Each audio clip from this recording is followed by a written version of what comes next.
और भूपेंद्र हुड्डा, आज देख ले, जिस डीएससी समाज को तूने धूल समझ करके लात मारी थी, उसी डीएससी समाज ने आपकी आंखों में घुस करके आपको अंधा कर दिया। और इसी मंच पर हमने कहा था कि हम भूपेंद्र हुड्डा तुझे श्राप देते हैं, तू जन्म जन्म तक मुख्यमंत्री नहीं बन पाएगा। इसी मंच पर हमने कहा था। मायावती बोल रही है, अब मायावती को भी हम आज इसी मंच के माध्यम से उस परमात्मा को साक्षी मान करके श्राप देते हैं, वो जन्म जन्म तक दोबारा हिंदुस्तान की कभी मुख्यमंत्री तो क्या वो संसद में भी नहीं बन सकती। किसी शायर ने लिखा था कि हालात के कदमों पे कभी कलंदर नहीं गिरता, हालात के कदमों पे कभी कलंदर नहीं गिरता, और टूटे भी सितारा तो कभी जमीन पर नहीं गिरता।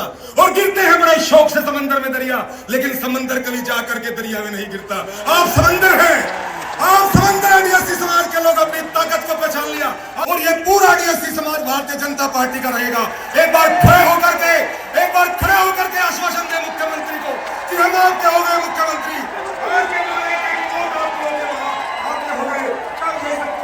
हिंदुस्तान की राजनीति के चमकते सितारे और डीएससी समाज के हमने जिनको पूरे हिंदुस्तान का नेता मान लिया है, हमारे माननीय कृष्ण बेदी, एक बार तालियों के साथ इनका स्वागत कर दें। आपने विधानसभा में देखा क्या बब्बर शेर की तरह धारे और आपके हकों के लिए, आपके हकूक के लिए अपने मंत्री पद की परवाह न करते हुए आपके लिए आवाज उठा दी। जैसे बाबा साहब डॉक्टर भीमराव अम्बेडकर ने संसद में आवाज उठाई थी जब हिंदुस्तान का संविधान लिखा था और लिख दिया था कि this democracy does not guarantee equality of condition, it only guarantee equality opportunity, and as so for this opportunity is concerned, that must be provided to each and every person of the society who is sitting last corner. अंतिम छोर पे बैठे हुए व्यक्ति को भी आरक्षण का लाभ मिलना चाहिए। और जिनकी ऐतिहासिक भूमि पर सबसे पहले मैं अपने संत महात्माओं के चरणों में नमन करता हूं, जिनका सदैव आशीर्वाद हमारे साथ रहा है।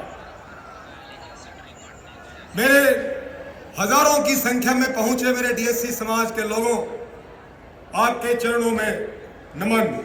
माताओं, बहनों, मेरे बुजुर्गों, नौजवान साथियों, मैं नमन करता हूं मंच पे विराजमान मेरे डीएससी समाज के योद्धा और उनके साथ बैठे हमारे सरकार के मंत्री, उनको नमन करता हूं।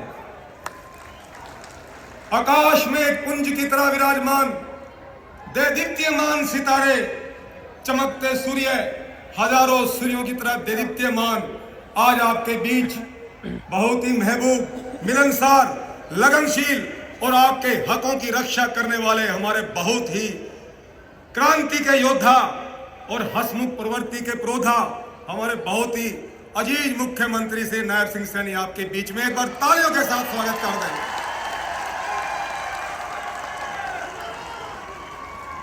ये वो मुख्यमंत्री है जिन्होंने कुछ नहीं देखा, क्योंकि इलेक्शन एक इतना गंभीर विषय होता है कि थोड़ा सा भी इंसान चूक जाए तो 5 साल पिछड़ जाता है। लेकिन इनको इतना विश्वास था, संत महापुरुषों के आशीर्वाद पे विश्वास था, उस परमपिता परमेश्वर के विश्वास था और आपकी ताकत और शक्ति पे विश्वास था कि इन्होंने सबसे पहले इलेक्शन से पहले बोल दिया था हमें कि स्वदेश कबीर जी, मैं आपके महापुरुषों की सौगंध खा के कहता हूं, सरकार बनते ही पहली कलम से डीएससी बहाल कर दूंगा। एक बार तालियों के साथ इनका स्वागत कर। और एक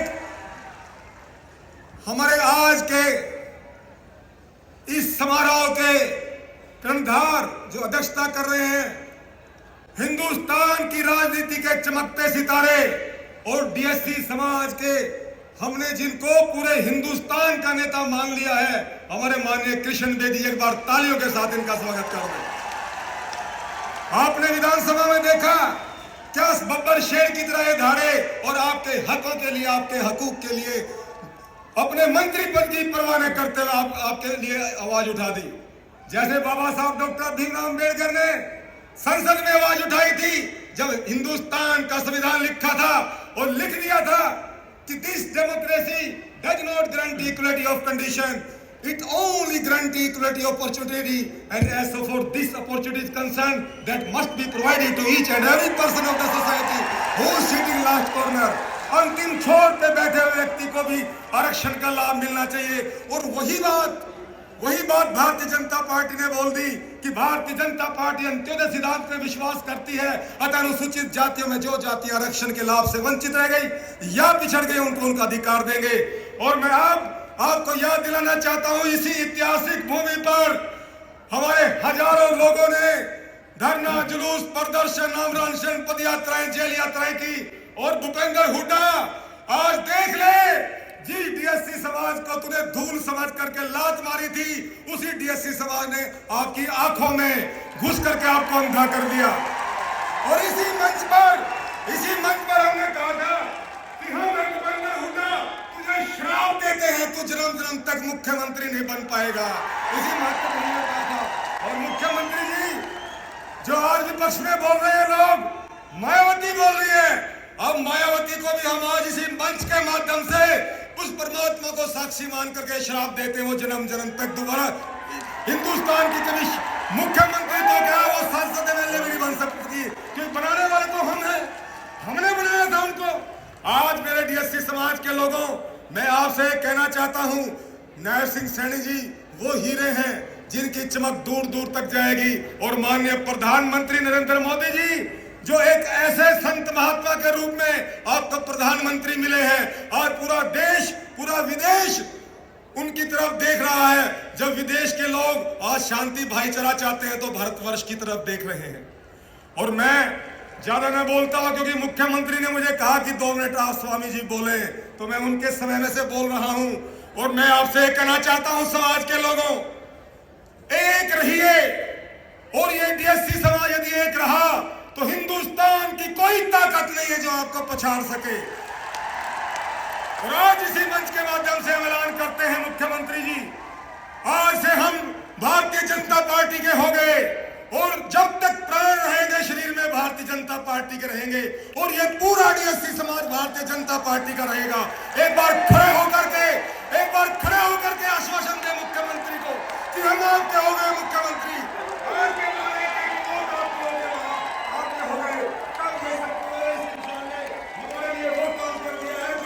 युगों तक तो नहीं कर पाएगा। और 2 शब्द बोल करके आपने स्थान ग्रहण करूंगा।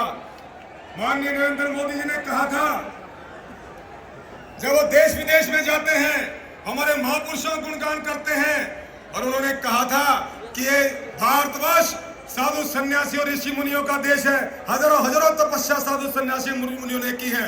आज अगर हिंदुस्तान का नाम है तो हमारे साधु महात्माओं के नाम से ही है। और एक बात किसी शायर ने लिखा था, मिडा साहब भी बहुत शेरी शायरी कर रहे थे।